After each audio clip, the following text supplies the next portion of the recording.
les arrêts de gardiens. Donc je pense que les gardiens ont fait le travail qu'ils ont pu faire. Après, on va parler un peu plus Lens quand même. Voilà, ça fait 4 matchs nuls.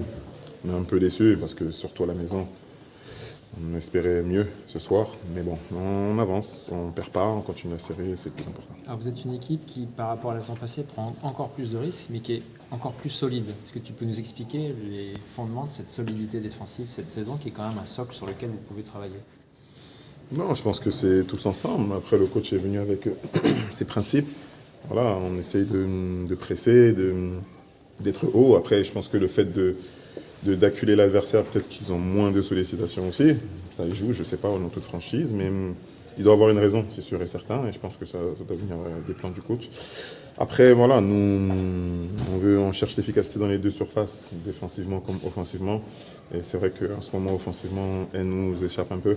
C'est dommage parce qu'on est solide, donc je pense que ça aurait fait beaucoup plus de points. Vous avez sur le 11 occasions. Sur le plan personnel, tu penses, tu es resté à Lens, comment tu juges ta saison et tes ambitions par rapport à l'équipe de France et surtout à cette équipe de Lens qui ne jouera pas la Coupe d'Europe cette saison? Les mêmes.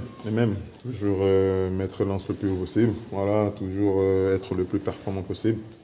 Je me prends pas la tête, je travaille pour être bon en match. Après, comme je le dis souvent, je le répète, parfois ça se passe bien, parfois non. Mais en tout cas, moi, je suis un garçon qui travaille, je sais les sacrifices que je fais au quotidien pour pouvoir atteindre un certain niveau, donc, et surtout régulièrement, parce que c'est ça la difficulté. Donc voilà, après moi je ne me prends pas la tête et on va voir comment cette saison va se passer. Vous avez 11 occasions, je crois, en première période, il y a 14 ou 15 tirs, 33 ballons touchés dans la surface, enfin, c'est énorme. Comment tu expliques toujours ce mal un peu récurrent? Parce que là, c'est pas l'animation qui a pêché, vous avez créé les occasions. C'est l'efficacité encore? Toute franchise, je ne sais pas, il faut que je revoie le match. Là, comme ça, chaud, c'est compliqué d'analyser. Oui, de tête, je sais qu'Enzo, on a une belle. Voilà, après, vous savez, le gardien aussi adverse joue bien aussi. Donc, on tombe souvent sur des bons gardiens, j'ai remarqué. Donc. Mais bon, après, voilà, faut forcer. La vie, c'est comme ça, il faut persévérer.